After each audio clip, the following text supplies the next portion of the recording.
Let's Make Trend Twister.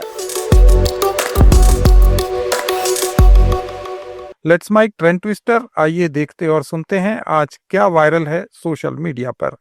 Indore के mayor के पुत्र का एक भाषण सोशल मीडिया पर जबरदस्त वायरल है।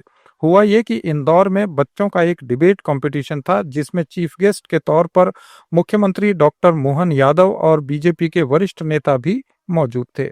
इसी दौरान इंदौर के मेयर के पुत्र ने भी भाषण दिया जो पूरी तरह सरकार के खिलाफ था। मंच पर तमाम बीजेपी नेता इससे थोड़ा असहज भी हुए, लेकिन सोशल मीडिया यूजर्स इसे डेमोक्रेसी की खूबी भी बता रहे हैं। मांगती है और वेटिंग लिस्ट का आलम तो ऐसा है कि 50 लाख से ज्यादा लोग हर साल टिकट लेने के बाद भी सफर नहीं कर पाते हैं। माननीय अध्यक्ष महोदय, बुलेट ट्रेन का वादा हुआ था, कहा गया था 2022 तक अहमदाबाद से मुंबई सरसराते हुए ट्रेन जाएगी, लेकिन 2025 आ गया है। बुलेट ट्रेन तो नहीं, लेकिन वादा खिलाफी की रफ्तार जरूर दौड़ रही है। महोदय, करोड़ों रुपए खर्च हो गए, जमीन अधिग्रहण में घोटाले हो गए, लेकिन बुलेट ट्रेन सरकार की पावर पॉइंट प्रेजेंटेशन से बाहर नहीं आ पा रही है। महोदय, सरकार कहती है कि कवच तकनीक सिस्टम से रेल हादसे खत्म हो जाएंगे, लेकिन आपको बात बता दूं कि 10 साल में पिछले 10 साल में 20,000 लोगों ने रेल हादसे में अपनी जान गंवाई है। क्योंकि महोदय, जब रेल के डिब्बे टूटते हैं, रेल पटरी से फिसलती है, तब सिर्फ उस रेल के डब्बे नहीं टूटते, एक माँ की गोद सूनी हो जाती है, किसी बच्चे का भविष्य अंधकार में चला जाता है और एक बूढ़े पिता की आंखों से उसकी आखिरी उम्मीद छिन जाती है। महोदय, स्टेशन रीडेवलपमेंट की बात होती है, कहते हैं 400 स्टेशन हम एयरपोर्ट जैसे बनाएंगे, बनते कितने हैं? केवल 20। वहां पे भी जनता की आवाज आती है कि हाँ, चमकते बोर्ड तो है, लेकिन पीने का पानी महंगा है और भीड़ की भीड़ वही है। लेकिन आज मैं आप सभी को कुछ तथ्य प्रस्तुत करना चाहता हूं कि सीएससी की रिपोर्ट 2022 हमें यह बताती है कि 1.25 लाख करोड़ रुपए जो जनता का पैसा स्टेशन बनाने के लिए स्वीकृत किया गया था, उसकी आज भी 80% परियोजनाएं बाकी है। उसके बाद जो 78% सुरक्षा पर पैसा खर्च करना था, उसे डाइवर्ट कर दिया गया। और इकोनॉमिक टाइम्स की 2020 हमें यह रिपोर्ट बताती है कि 300 करोड़ रुपए की कैटरिंग का निवेश एक ही कंपनी को दे दिया।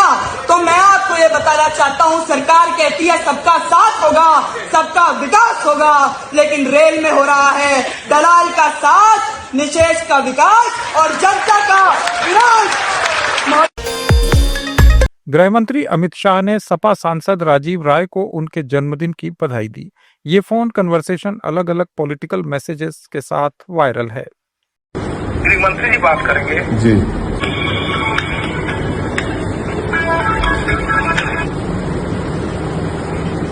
राजीव जी, जन्मदिन की शुभकामनाएं। जी प्रणाम सर, प्रणाम आशीर्वाद के हो गए सर। ऑफिशियली 56 साल का हो गया, वैसे 53 साल का हुआ सर। चलिए, बहुत बहुत शुभकामनाएं भैया। धन्यवाद सर, धन्यवाद सर। दिल्ली आता हूँ तो। उत्तराखंड के सीएम पुष्कर सिंह धामी ने लैंड जिहाद का नया शब्द गढ़ा है। उन्होंने कहा कि सरकारी जमीन पर धर्म के नाम पर अतिक्रमण के खिलाफ कार्रवाई की जा रही है और राज्य में 9,000 एकड़ से ज्यादा जमीन मुक्त करवाई गई है। आपने देखा होगा लैंड जिहाद, माफिया प्रदेश में बिना डर के कहीं पर हरा, नीला, पीला ऐसा कपड़ा डालकर हमारी बेशकीमती सरकारी जमीनों को कब्जा कर रहे थे। हमने प्रदेश में इस सुनियोजित लैंड जिहाद के खिलाफ कार्रवाई करते हुए 9,000 एकड़ तक, अभी 9,000 एकड़ से अधिक सरकारी भूमि को इन लैंड जिहादियों से मुक्त करवाया है। यही नहीं, हमने प्रदेश में करीब 550 के करीब अवैध रूप से निर्मित मजारों को भी ध्वस्त किया है। वहीं वन भूमि पर अतिक्रमण करके बनाई गई 2 अवैध मस्जिदों को भी हमने हटाया।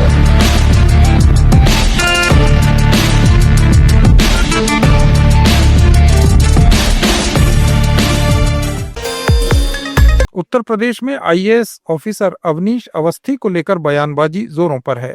सपा नेता और पूर्व सीएम अखिलेश यादव ने कहा था कि उन पर सीएम हाउस से पानी की टोंटियां चुराने के जो आरोप लगे थे, वे खबरें अवनीश अवस्थी ने ही प्लांट करवाई थीं। नहीं भूल सकता हूँ, मैंने आपको कई बार कहा और फिर कहता हूँ मैं, टोटी चोरी वाला मामला एक अखबार ने स्टिंग ऑपरेशन किया था, याद करिए आप। एक पत्रकार ने पूरी जानकारी हासिल की थी और उसने कहा था कि आईएएस एक अवनीश अवस्थी है। अवनीश अवस्थी आईएएस एक और एक अधिकारी भाग्या ओएसडी कौशिक, वो डस्टबिन जितना है, हाइट डस्टबिन जितनी है। अगर बड़ा डस्टबिन कहीं शहर में देखा होगा आपने तो उतनी जितनी हाइट है उसकी। ये तो किसने बताया था? एक प्रतिष्ठित अखबार के स्टिंग ऑपरेशन में हमें जानकारी मिली है। तो ये बात हम लोग भूलने वाले नहीं है, ये सरकार भी जान ले और सरकार चलाने वाले जान लें। अखिलेश के इस बयान को जाति का रंग देने की कोशिश हो रही है। राष्ट्रीय परशुराम परिषद के संस्थापक सुनील भराला ने इसे ब्राह्मण समाज पर हमला बताते हुए अवनीश अवस्थी का बचाव किया। श्री अखिलेश जी ने आज जो बयान दिया है वो बयान अवनीश अवस्थी जी पर ही नहीं, पूरे करोड़ों ब्राह्मणों का अपमान करने का काम किया है। उत्तर प्रदेश के मुख्यमंत्री श्री योगी आदित्यनाथ जी के साथ रहते हुए श्री अवनीश अवस्थी जी ने पूरे प्रदेश की कर्मठ से सेवा की है और देश के लिए अच्छा काम किया है। भारतीय जनता पार्टी को भी मजबूती देने का काम किया है। और अखिलेश जी ने ये कह करके कि अवनीश अवस्थी पर हमला ही नहीं है, पूरे ब्राह्मण समाज पर हमला है।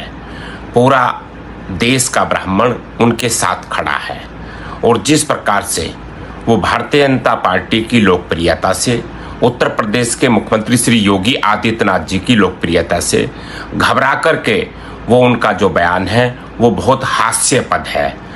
किसी भी कीमत में पूरे देश का ब्राह्मण समाज इस बयान को सहन नहीं करेगा और अखिलेश जी को मुंह तोड़ जवाब देने का काम करेगा।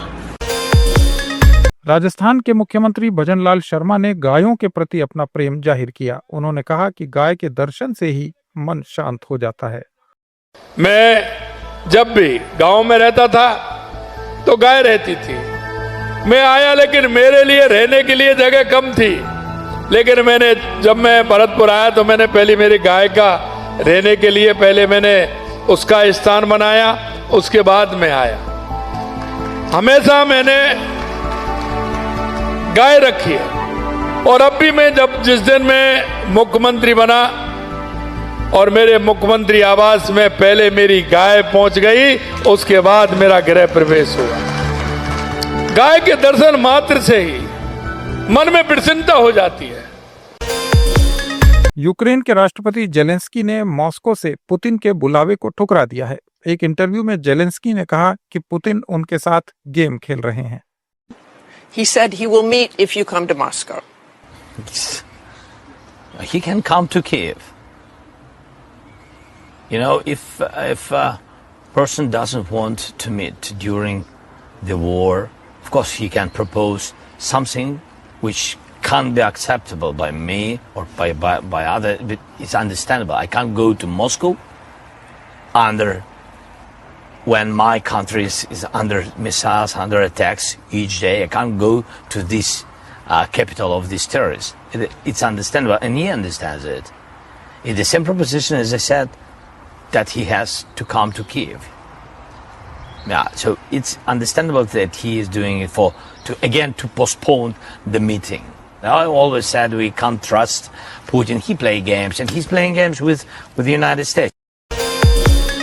कांग्रेस नेताओं कपिल सिब्बल और भूपेश बघेल ने एक बातचीत में पूर्व उपराष्ट्रपति जगदीप धनखड़ को लेकर अपनी फिक्र जाहिर की। दोनों नेताओं ने इस पर चिंता जताई और कहा कि यह आश्चर्यजनक है कि धनखड़ के इस्तीफे और स्वास्थ्य के मुद्दे को इतना गुप्त रखा गया। देखो, अगर उपराष्ट्रपति के साथ ये कर सकते हैं और वो आज के दिन भी लापता है, तो मतलब फिर तो किसी के साथ कुछ भी हो सकता है। देश कुछ भी नहीं पा रहा है ना, पता ही नहीं कुछ कि कहाँ है। उसके परिवार के लोग भी कुछ नहीं बोल रहे हैं ना, कोई नहीं। हम पहले दिन हमने फोन किया तो उन्होंने कहा कि वो आराम कर रहे हैं, अभी थोड़ी देर में बात करेंगे। उसके बाद सब बंद। हम फोन करें तो कोई उठाता ही नहीं है। तो ये अगर उपराष्ट्रपति के साथ कर देते हैं और फिर गृह मंत्री जी आकर बयान देते हैं कि उन्होंने स्वास्थ्य की वजह से उन्होंने इस्तीफा दिया, और वो तो मतलब कि कमाल है।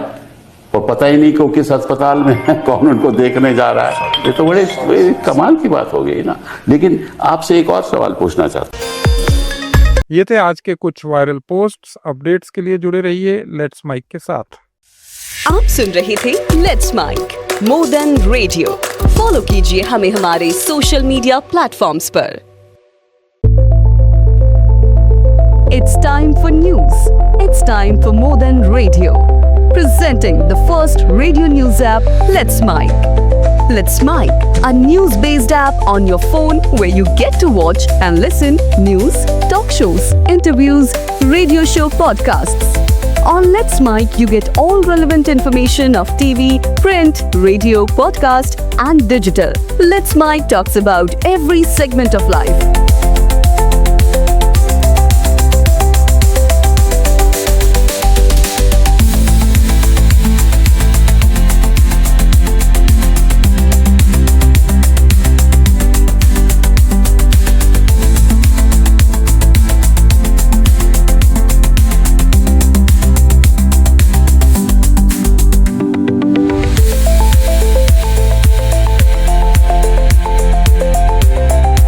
Let's Mic is not just a revolutionary idea. Download the app now from Play Store. Available both on Android and iOS mobile phones. Follow us on YouTube, Instagram, Twitter, LinkedIn, Facebook, Telegram, WhatsApp, Snapchat. Let's talk, let's connect, and let's Mic. It's time for news. It's time for more than radio. Presenting the first radio news app, Let's Mic. Let's Mic, a news-based app on your phone where you get to watch and listen news, talk shows, interviews, radio show podcasts. On Let's Mic, you get all relevant information of TV, print, radio, podcast, and digital. Let's Mic talks about every segment of life.